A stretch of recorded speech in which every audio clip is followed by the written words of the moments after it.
ချိုဆိုတဲ့နာအိုယာကတော့အသေးအံတိုက်ခိုက်နေကြပေမဲ့နာအိုယာရဲ့ကျိန်စာနီးစနစ်ကိုနားမလည်သေးတဲ့ချိုဆိုကအလူလဲကိုတိုက်ခိုက်ခံနေရပါတယ်။အချိန်တော်ကြာတဲ့အထိတိုက်ခိုက်မှုတွေကိုခံနေရတာတောင်လဲကျမသွားတဲ့ချိုဆိုကိုကြည့်ပြီးနာအိုယာကတော့အံ့ဩနေပါတယ်။ဘယ်သူဘယ်ဝါမှမသိရတယ်လို့ဘာကျိန်စာဆွဲရင်ကိုအသုံးပြုလဲဆိုတာမသိရတာမလို့နာအိုယာကမေးခွန်းထုတ်ပါတယ်။ချိုဆိုကတော့သူဟာမွေးချင်း10ယောက်တည်းကအကူအကြီးဆုံးဖြစ်ကြောင်းသာပြောပါတယ်။နာအိုယာကတော့ညီကိုရီနဲ့ပတ်သက်လာရင်ဘာမှစိတ်ဝင်စားတဲ့ကောင်မဟုတ်တာမလို့ချိုဆိုပြောတာတွေကိုအာယုံမလာပဲဆက်ပြီးတိုက်ခိုက်ဖို့လုပ်ပါတယ်။ချိုဆိုကတော့တွေးချဲ့လေခြင်းရဲ့တက္ကသိုလ်တစ်ခုဖြစ်တဲ့ချီနီကွန်စီစဉ်မှုကိုသုံးပြီးနာအိုယာရဲ့လှည့်မြန်မှုတွေကိုခြေရာခံပါတယ်။နာအိုယာရဲ့အလင်းဝင်တိုက်တာတွေကိုအနှဲငယ်သားနိုင်လိုက်ပေမဲ့ဓာတ်သုံးလာတာမလို့ချိုဆိုရဲ့ဘိုင်းကလည်းဒဏ်ရာရသွားပါတယ်။ဒဏ်ရာရသွားတဲ့ချိုဆိုကိုကြည့်ပြီးသူ့ရဲ့ညီကိုတွေကအဖြစ်မရှိကြကြောင်းနဲ့သူတို့ရဲ့ဖြစ်တည်မှုတွေကယွန်စရာကောင်းကြောင်းကိုချိုဆိုကိုပြောပါတယ်။ချိုဆိုကတော့ညီကိုဆိုတာတယောက်ဖေးမှရင်အကိုအကြီးဆုံးဆိုတာညီတွေရဲ့စံပြအဖြစ်တာနေတင်ကြောင်းခံယူထားပါတယ်။သူကမှားတဲ့လမ်းကိုရှောက်နေရင်တော့သူ့ညီတွေကိုတော့လမ်းမှန်ကိုပို့ပေးမှဖြစ်ကြောင်းပြောရင်ပတ်ဝန်းကျင်တစ်ခုလုံးကိုတွေးနဲ့စပြီးချဲ့လေလိုက်ပါတယ်။တွေးထွက်လွန်နေတဲ့ဆိုပေမဲ့ကျိန်စာတွေးတာကတော့ကျိန်စာဆွဲရင်မကုန်သေးတွေ့စိုးချိုးမရှိနိုင်ဘူးဖြစ်ပါတယ်။နာအိုယာကလည်းအသေးအံလိုက်ရှောင်နေပေမဲ့နောက်ဆုံးမှာတော့ချိုဆိုရဲ့စက်ကွင်းထဲကိုရောက်လာပြီးဖြစ်ပါတယ်။လက်ရှိအချိန်ထိချိုဆိုကိုအထင်သေးခဲ့ပေမဲ့ချိုဆိုစီမှာလည်းထုံးမပြရနေတဲ့အကွက်တွေရှိနေပါတယ်။နာအိုယာကသူ့ဒီလိုမျိုးလက်ကြောနေလို့မရဘူးဆိုပြီးဇိုးဝင်လာတဲ့အချိန်ချိုဆိုကသူ့အနေနဲ့နှစ်ပေါင်150လောက်တီထွင်အသုံးပြုလာတဲ့ Flowing Rescue တက္ကသိုလ်ကိုသုံးလိုက်ပါတယ်။နာအိုယာကလည်းအတော်လေးအထိနာသွားတာမလို့တွေးရိုက်နေကိုလဲကျသွားပါတယ်။ချိုဆိုကလည်း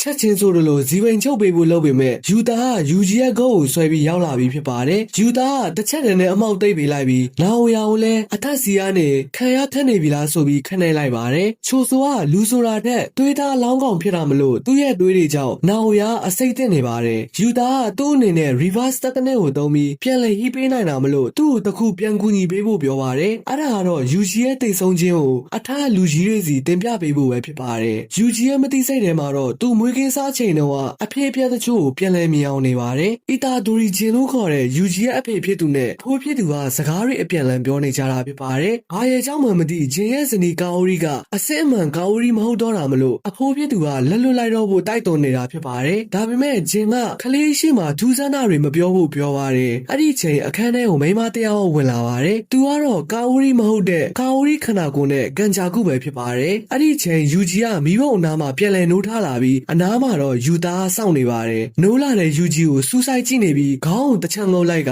တော်ရီရဘောလို့ပြောလိုက်တာမလို့ယူဂျီတယောက်ဘာမှနားမလည်နိုင်ဖြစ်သွားပါတယ်။ဒီတော့ယူသားကလည်းလွန်ခဲ့တဲ့စက်တင်ဘာလတုန်းကဂိုဂျိုသူ့ကိုလက်တွေ့သွားကြောင်းနဲ့တူတာတစ်ခုခုဖြစ်သွားရင်ပထမနှစ်နဲ့ဒုတိယနှစ်ကကျောင်းသားတွေကိုယူသားလက်နဲ့လက်အပ်သွားကြောင်းပြောပါတယ်။အထူးသဖြင့်ယူသားနဲ့အဖြစ်ပြက်ခြင်းစင်တူမှုရှိတဲ့ယူဂျီကိုကာကွယ်ပေးဖို့မှာသွားခဲ့တာဖြစ်ပါတယ်။ဒါကြောင့်အများအမြင်မှာယူဂျီကိုတက်လိုက်ပြီးဖြစ်ကြောင်းထင်သွားစေဖို့အတွက်အခုလိုမျိုးတွေလုပ်ခဲ့ရကြောင်းရှင်းပြပါတယ်။အထက်လူကြီးနဲ့ယူသားရဲ့ကြားမှာမလုံးမပြင်းဆိုတဲ့ချုပ်ဆိုချက်အရယူဂျီကိုတေချာပေါက်တက်ရမှာဖြစ်ပါတယ်။တကယ်တမ်းလည်းတေချာပေါက်တက်ခဲ့တာဖြစ်ပါတယ်။အရင်တော့ဆူကူနာအဖြစ်နဲ့နှလုံးဆွဲထုတ်ခံရတော့အသက်ရှင်ခဲ့တာမလို့အခုတစ်ခါမှလည်းနှလုံးရက်သွားတဲ့ချိန်ချက်ချင်းပြန်လည်ဟီးပေးခဲ့တာဖြစ်ပါတယ်။သူ့အကြောင်းကိုဘာမှမသိတဲ့လူတယောက်ကသူ့ကိုဘာကြောင့်အခုလိုလုပ်ပေးရတာလဲဆိုပြီးယူဂျီကမေးပါတယ်။ယူသားကတော့သူတန်မိုးထားတဲ့လူတွေကယူဂျီကိုတန်မိုးထားကြတာမလို့သူ့အနေနဲ့ယူဂျီအပေါ်ယုံကြည်ကြောင်းပြောပါတယ်။ဒါအပြင်သူ့လိုမျိုးမနိုင်ဝန်ထမ်းထားရတာမလို့ကိုချင်းစာမိကြောင်းလည်းပြောပါတယ်။အခြေအနေအရယူသားကသူ့အစွမ်းကိုထိန်းချုပ်နိုင်သွားပေမဲ့ယူဂျီအတွက်မဖြစ်နိုင်ဘူးဆိုတာထက်ကိုပိုနေပါတယ်။အဲ့ဒီချိန်မေဂူမီကလည်းရောက်လာပါတယ်။ယူဂျီကိုသူနဲ့သ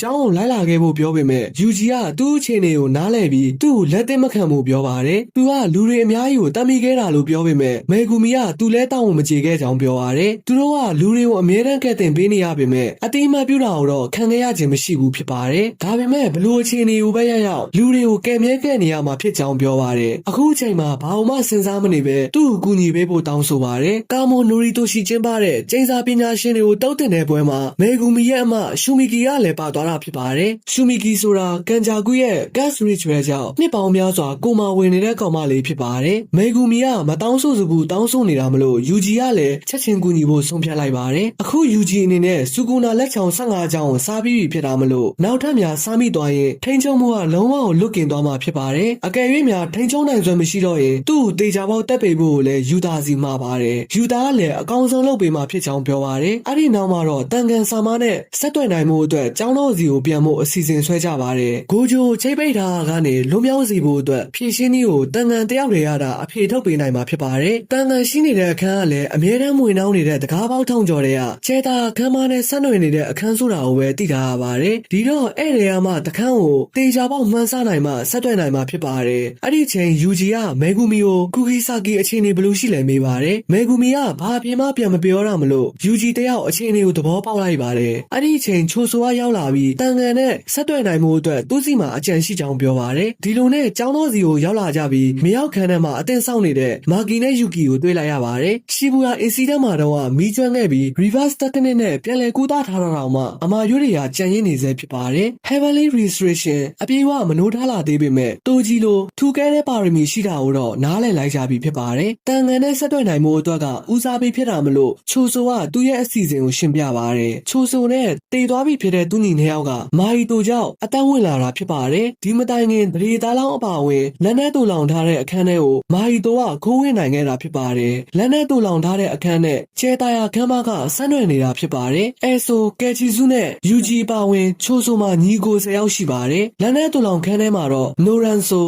ရှိုးဆိုတန်ဆိုဆန်ဆိုကိုရှုဆိုရှိုဆိုတို့ရဲ့အကျွင်းကြံတွေကရှိနေသေးတာမလို့သူတို့ရှိရာစီကိုချိုဆိုအနေနဲ့အာယုံခံနိုင်ကြောင်းပြောပါတယ်သူပြောတာတွေကိုအကုန်လုံးကသဘောတူကြပေမဲ့သူဘယ်သူလဲဆိုတာမသိကြဘူးဖြစ်ပါတယ်ဒီတော့ယူဂျီကပဲသူ့ကိုဖြစ်ကြောင်းပြောလိုက်ပါတယ်ဒီတော့မှချိုဆိုကလည်းယူဂျီအနေနဲ့သူ့ကိုအကိုအဖြစ်အတိမပြုလိုက်တာမလို့ပီတီတွေဖြာသွားပါတယ်ဒီလိုနဲ့ချိုဆိုရဲ့လမ်းပြောင်းမှုနောက်ကနေလိုက်လာကြပြီးလမ်းနဲ့တူလောင်ခန်းရှိရာစီကိုရောက်လာကြပါတယ်ချိုဆိုကတော့သူ့ညီလေးတွေကိုထိန်ချုပ်ထားတဲ့အခန်းရှိရက်လိုက်ပြီးလက်ကယ်ပေးမှဖြစ်ကြောင်းပြောပါတယ်ကျဲတာယာခမ်းမရှိမှာတော့လွန်ခဲ့တဲ့12နှစ်တုန်းကရီကိုအမာနိုင်ရဲ့တွေးခွက်တွေကဆွန်းတင်းနေစေဖြစ်ပါတယ်ဒီလိုနဲ့ကျဲတာယာခမ်းမတွေကိုဝင်လာကြပေမဲ့တန်ကန်ဆာမရဲ့အရေးအယောင်ကိုတော့လုံးဝမမြင်ရဘူးဖြစ်ပါတယ်တန်ကန်ကလူသားတွေနဲ့ပတ်သက်ခြင်းမရှိပေမဲ့ဆက်အာအုံပြုတွေရဲ့တည်ရှိမှုပျောက်သွားရင်ကိုထင်ပြလိုက်မယ်ဆိုပြီးယူကီကယုံကြည်ထားပါတယ်ဒါပေမဲ့ထင်ထားတယ်လို့ဖြစ်မလာတာမလို့မြင်မဲ့ခံလိုက်ရပြီးအထင်နဲ့နောက်လဲပြန်မှုလုပ်ကြပါတယ်အဲ့ဒီချိန်ပြန်ချတော့မလားဆိုတဲ့အတန်နဲ့သူတန်ကန်ကကိုထင်ပြလိုက်ပါတယ်ဇန်ကလန်ကဆင်းသက်လာတဲ့မာကီနဲ့မေဂူမီမီချီဆန်နဲ့ရဲ့မျိုးဆက်ယူတာကန်ဂျာကူရဲ့လက်ရတစ်ခုဖြစ်တဲ့ချိုဆိုနောက်ပြီးဆူကူနာရဲ့လက်ခံကောင်ယူဂျီကိုရောတွေ့ရတာဝမ်းသာကြောင်းနှုတ်ခွန်းဆက်လိုက်ပါတယ်